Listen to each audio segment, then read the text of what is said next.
Charles at 672. Let's go, Charles.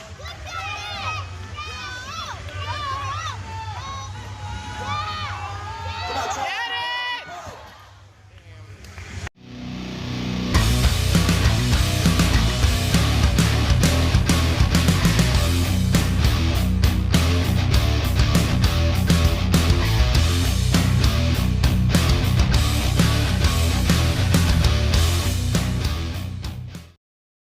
Alright, the meet is posted finally to openpowerliftingwatch.org, and I wanted to see where I stack up amongst my peers. Now, if I do a search, if I go to search and I put specifically my weight class, 220, my age group, Masters 45 to 49, and my equipment, which is raw, I am ranked number one. Clearly, I knew that was going to happen. Now, this is ranking. Let's be clear about this. If somebody competes later this year and they lift more than me, that'll bump me down that. But right now, I'm number one. You know, that's just one federation. That's just the USPA. How do I stack up against all lifters in the United States if I expand that search to include all United States lifters? Number three. Well, that's looking pretty good. Now I'm going to expand the search to do all lifters, all United States lifters, all years.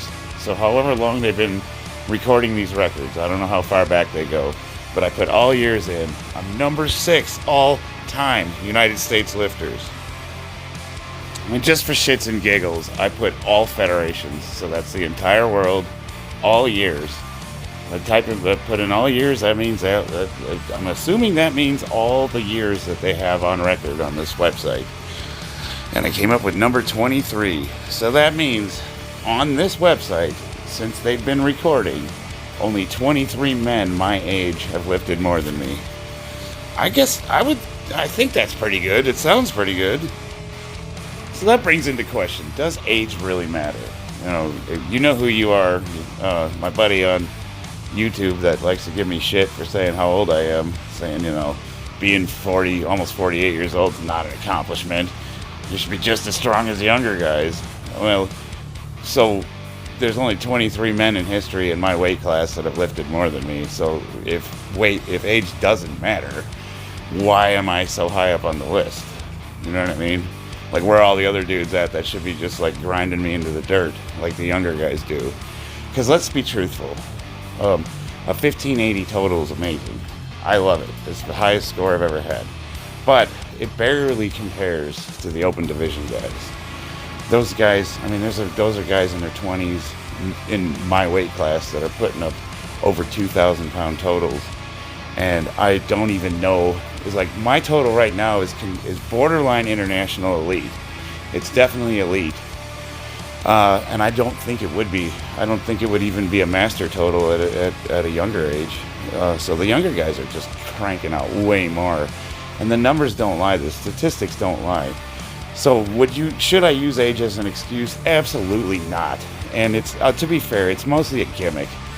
I state that I'm a masters lifter as kind of I'm trying to draw people in. Like, hey, this old guy's still getting it done. And there's older guys in their 50s and 60s in this community that are still cranking it out and making me look bad, and I dig that. That's the whole point of my channel, is to get older people to realize that, life's not over. You can still get it done. And that's really all it is. I don't really consider myself old. I just, I want to motivate guys that are in their 40s and 50s to start, participating. Life's not over yet. We can still, you don't have to be a world-class athlete. You don't have to be a ranked lifter to get in shape and to experience a higher quality of life. And that's really the only reason why I even mention my age. It's not to sandbag or reverse sandbag or to, use it as an excuse as to why I'm not competing with the younger guys. And the truth is, I'll never be able to compete with the younger guys. Like, it's just not possible. It doesn't work that way. I mean, even if I went on every drug known to man, I don't think genetically, I don't think it would be possible. That being said, I still think my total is very competitive, even with the open division, because I still place third with the younger guys. So just to be totally fair, I did all ages. So that's Open, Juniors, Masters, all federations for all years. And I was ranked 2,208. And I don't know if you consider the fact that there's nearly 100,000 lifters on this website, to be in the first couple thousand, that makes me feel pretty good about myself. You know, here I am, just little old me, mediocre as I am, and to just even be in the, anywhere near the top half, that just makes me realize that all the work that I put in, it wasn't for nothing. And, maybe I'm not going to go down in history. No one's going to remember my name. I'll probably never be featured on one of those lifting sites, and maybe I'll never have anything written about me or mentioned about me ever. But the fact is, I did pretty good. I had a pretty good run. And at the age of 48, I had my best year ever. Do I have one more in me? I'd like to think so. And I got to be honest with you, you guys, this YouTube community, for all good and all bad, you guys did this. You're the ones that changed the way I train. When the restrictions came and COVID shut all the gyms down, I was in a bit of a rut, and I was training with some world-class athletes. But you get familiar. You get in a routine, and when you have the same eyes on you day in and day out, you kind of get stuck in just opening myself up to the world and having the different opinions and the different strategies that you guys have presented me with. And I've learned from all of you, even the guys that give me crap. I watched your videos, and I've taken little bits and pieces from everybody in this community, and I've integrated things, and I've tried things out, and some of it worked and some of it didn't. And it's turned me into a totally different lifter, and I really appreciate it. I'm going to keep moving forward. I suspect that when I compete in Worlds in October, I can't say for certain it will be my last meet, but right now the plan is I'm going to train hard, and I'm going to go for it on the world stage, and I'm going to give it one last run.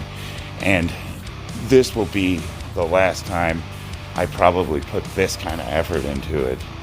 I might compete for fun. I'm definitely going to become a judge. I'm definitely going to become a referee. And I'll start helping to host local meets, because that's one thing Nevada's hurting for, is we need people. The reason why they don't have more meets here in Vegas is because there's a lack of people to run them. And the more people we can get trained up and, turned into judges, the more competitions we can have. And I think it's time for me to start doing my part to give back to the sport. And I encourage any of you guys to get involved. If you enjoy powerlifting, even if you have no intentions on becoming, an elite level athlete, go try a meet out, man. It changed my life. I was forced into the first meet. I started training with powerlifters, and my coach Alan Ayerts, he's in the Hall of Fame. He's the vice president of the USPA, and he does a lot of the local meets out here. Him and his wife, they were training kids, people of all ages, but mostly kids, teenagers. Me, I was the second oldest. Alan's older than I am. And, it started out with, he just was watching me and my buddy Steve lift, and he said that we were going to hurt ourselves because we were total bro lifters. And he said, why don't you start training with us for, on Wednesdays? And we'd come in once a week, and he would correct our form. And next thing you know, he entered us into a local meet and said, if you're going to train with us, you got to compete. And I was totally put on the spot. I had no intention of competing. I was scared out of my mind. I thought I would be laughed out of the gym. And my first meet, I did all right. I didn't do great. I did okay. And everybody else did okay too. There was, of course, a couple of elite athletes there. But what I realized was nobody cared. Nobody in those competitions cared what your numbers were. Yeah, we all went nuts when the huge guy did 700 or 800 pounds, 3 times his body weight. At that time in my lifting, anybody that was doing over twice their body weight was amazing to me. So everybody seemed like they were monsters, but nobody cared. Everybody was friendly. It was fun, and it's addictive, and you should try it at least once in your life. Get a singlet, join a meet and try it.